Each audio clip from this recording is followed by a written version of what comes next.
is Amber Sadavia, and I am the campaign manager for Charlie Kratovil.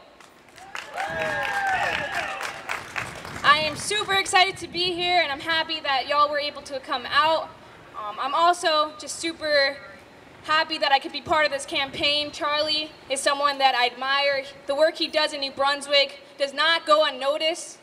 Each and every day, he's here for the community, especially those who need it most. Charlie is somebody that will create the change that is needed for New Brunswick. We must create a stronger New Brunswick. We deserve that.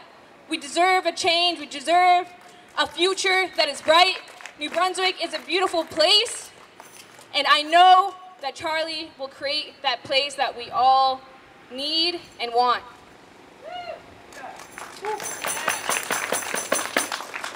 Charlie is the man for the people. Charlie is the candidate for change. Let's welcome out the future mayor of New Brunswick, Charlie Kratovil.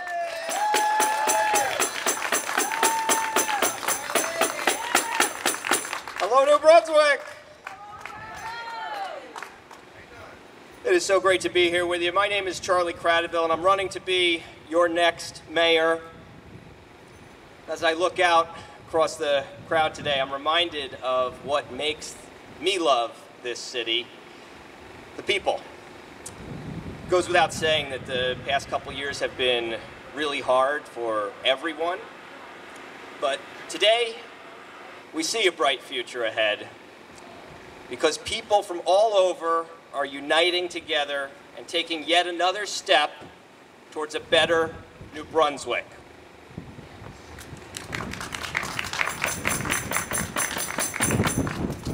Now, I'll never forget when I moved here. I was lost. When I came to Rutgers, I was looking for a place to call home. I moved around a lot as a kid, and I never really had a city or a town that felt like home. I was a first-year student here, and I didn't like living in the Piscataway dormitory where I had been placed. I didn't have a lot of friends. I didn't know what I wanted to major in. I wasn't really plugged into any community. I didn't feel like that was my home. I was actually thinking of dropping out. So right before my first final exams at Rutgers, I took a long trip, talked with good friends, and I came up with a plan. And part of that plan was to get a job and get my own place here in New Brunswick. So I did. I became a delivery driver. I quickly learned all the streets, all the shortcuts, all the neighborhoods, all the businesses. My first apartment was on Hamilton Street, and I just loved being part of a community that was bigger than just a school. A community where I could get to know people of different ages, from different countries, different economic situations. And I recognized almost immediately that this was a great place to live, that it was because of the people. And I had found my home that I was looking for. So 15 New Brunswick apartments later, I settled down on Saddam Street, where I've been living since 2014. And I can say with confidence, the only reason that I'm still here is because of the community. Those people who helped me out when I needed help, who were there for me when I couldn't afford to keep living here. There was always someone willing to share their success with me, even though they didn't have to. They'd open their homes when I didn't have stable housing, get me a hot meal when I couldn't afford to feed myself. They'd give me rides all over the county, or even let me borrow their vehicle so I could just get to work to make enough to survive. And I look back on those years and I remember how tough it was just to stay in the city. Because of the cost of housing, the cost of transportation, the parking tickets, it was a constant struggle. And the more I learned about the systems in place and how they can oppress good people, the more I learned I wasn't the only one struggling. In fact, there were a lot of people who had it worse than I did. People who needed help and couldn't get it. And thanks to my community and my privilege, I was able to survive here. And thank God I'm okay now. I have a stable place to live, I have love in my life, and I have a city that I can call home. So I've consistently committed myself to giving back to the city that gave me so much, to helping the most vulnerable survive here, and empowering the people through organizing, through education, and through exercising those democratic rights that Americans fought and died for to protect and preserve. I've seen firsthand the power that can come from collective action, from attending and speaking at government meetings, organizing protests and marches, and running for elected office. As the saying goes, you only live once. So I'm determined to use all my rights to raise awareness, expose corruption, and help others learn how to help themselves.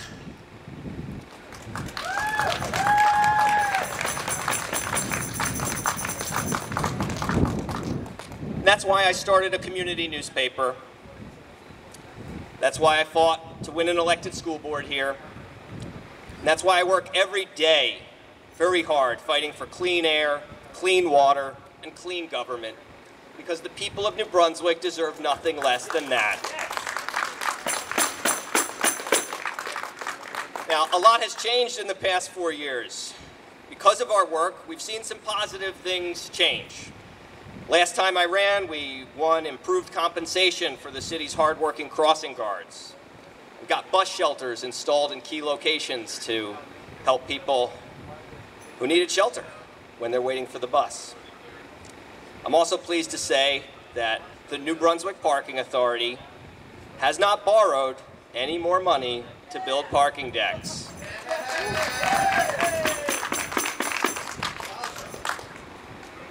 After I made it a key issue in the last campaign, the Parking Authority has stopped their spending spree, changed its leadership, and cut its total debt by more than 40%. But of course, these changes are not enough. In the past 4 years, we've seen a huge increase in homelessness, a scourge of gun violence, steep increases in the cost of living. People feel unsafe on the streets and in their own homes. Instead of making this a city that people would call home for the long term, it seems many New Brunswickers today view success as getting out of New Brunswick. We must do better. This city has so much potential, but we need a leader with a vision for how to make the change we need.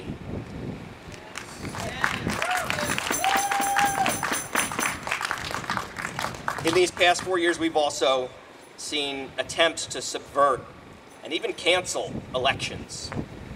And it's worth noting that these anti-democratic machinations have come from both of the two major political parties. These parties are out of touch with the people of New Brunswick.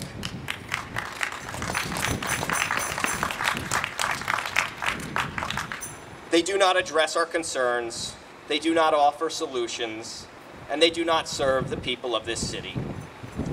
That's why I'm proud to be running as the only independent candidate for Mayor of New Brunswick.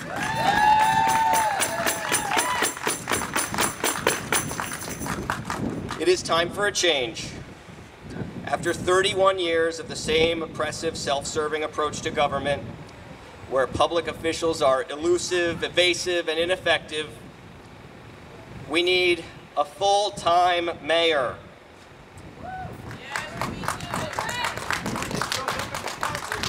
And one that shows up at the council meetings. Unlike the incumbent, I will commit to serve the residents full-time with no side jobs or businesses.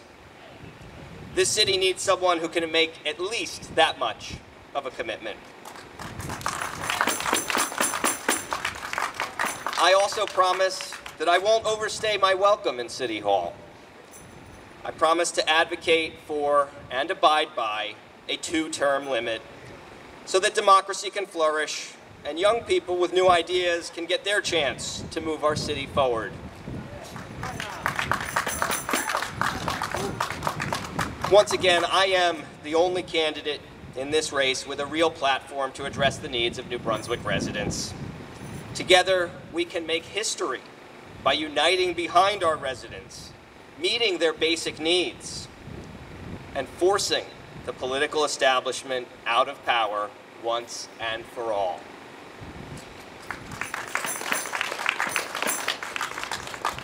If elected, I will make the city more affordable by adopting an inclusionary zoning ordinance that will create more affordable housing for renters and homeowners. We learned a lot from the last US Census, including the fact that New Brunswick has the lowest percentage of homeowners of any city in our state, and those numbers are moving in the wrong direction. According to the city's own master plan, from 2010 to 2019, the percentage of owner-occupied housing units decreased by 28%. This is one effect of the extreme gentrification brought upon us through collusion between big corporations and the current administration.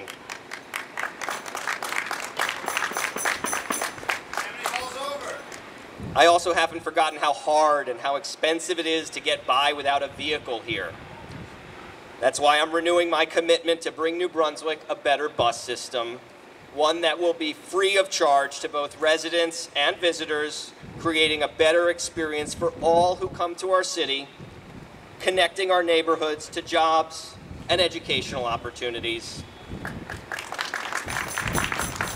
I'll also modernize and improve our other transit options by creating a transportation department that will take a comprehensive approach to making our streets and intersections safer for all, cutting down vehicle pollution, and finally solving the parking problems that still plague so many of our neighborhoods.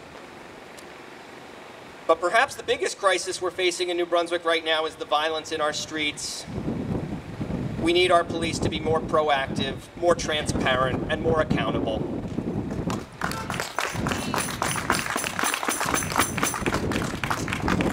It's not okay for the police director to be missing in action, absent from every single city council meeting, never interacting with the general public, and refusing to tell us what he is doing about this crisis.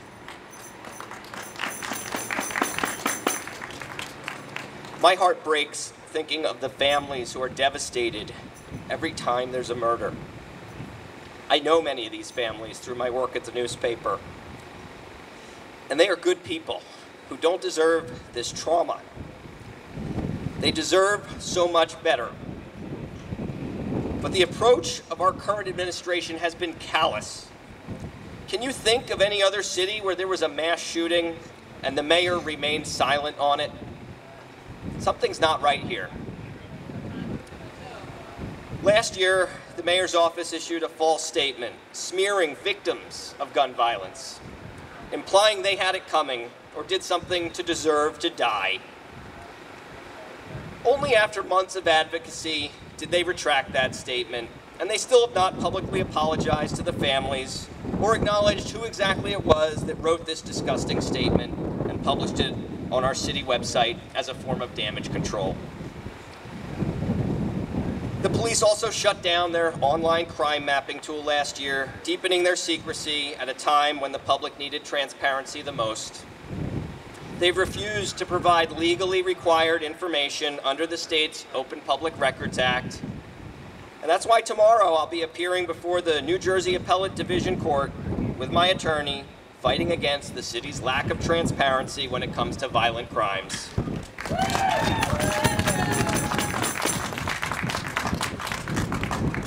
It seems the police don't think the public has a right to know what weapons are being used on our streets. I think the first step to solving a problem is admitting that you have one. And the public can plainly see that New Brunswick has a problem with violence. And not only gun violence, but crimes committed with other weapons too. So we'll be asking the appellate court to require New Brunswick's government to comply with requests made under that law over a year ago seeking this kind of information, the same kind of information that the legislature deemed must be released upon request within 24 hours or as soon as practicable.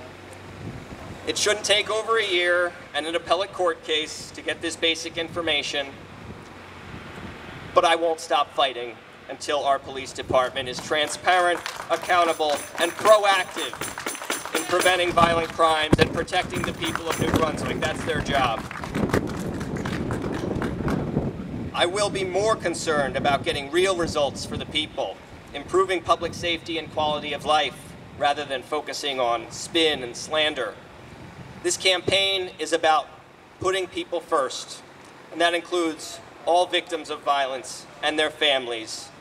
Rest assured, I stand with you, and I promise to make this city safe for everyone.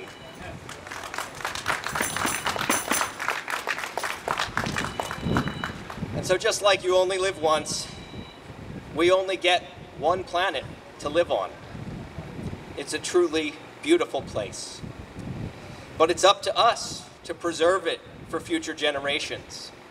And tragically, we've already seen the devastating and fatal impacts of the climate crisis.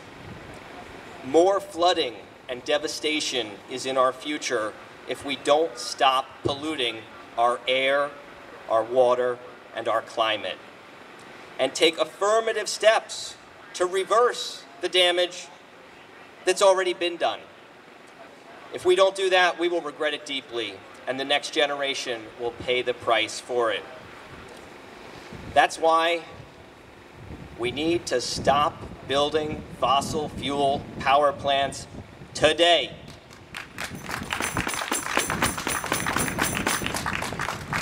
I was shocked to learn in 2018 that there's a plan afoot to build a massive gas power plant just a few miles from here in Woodbridge.